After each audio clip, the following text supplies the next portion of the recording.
Abraham, Cuddalore மாவட்டம் கம்மாபுரம் என்ற கிராமத்தில் ஒரு திருட்டு வழக்கு தொடர்பாக கைது செய்யப்பட்ட ராஜ்கண்ணு என்பவர் போலீஸ் காவலில் மரணமடைந்தார்.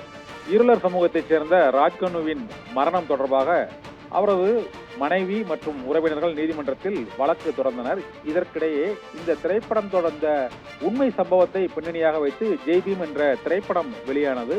அதில் அந்த இருளர் சமூகத்தினருக்கு இழைக்கப்பட்ட பல்வேறு அநீதிகள் அந்த திரைப்படத்தில் காட்சிகளாக்கப்பட்ட பிறகு ராஜ்கண்ணு தொடர்பான வழக்கும் உயர்நீதிமன்றத்தில் பல்வேறு மனுக்களின் மூலமாக மீண்டும் அந்த வழக்கு விசாரணை எடுத்துக்கொள்ளப்பட்டிருக்கிறது. நீதிபதி ஜெயச்சந்திரன் அந்த வழக்கை இன்று விசாரணைக்கு எடுத்துக்கொண்டார்.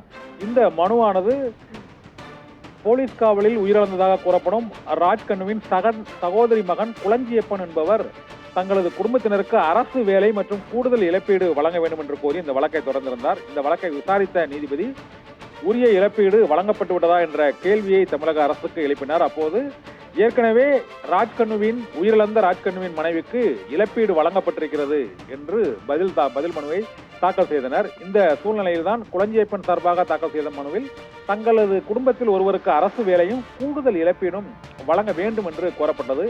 இந்த மனு தொடர்பாக வரும் 23ஆம் தேதிக்குள் பதிலளிக்குமாறு தமிழக அரசுக்கு உத்தரவிட்டு வழக்கு விசாரணையானது ஒத்திவைக்கப்பட்டிருக்கிறது. ஆபிரகாம்.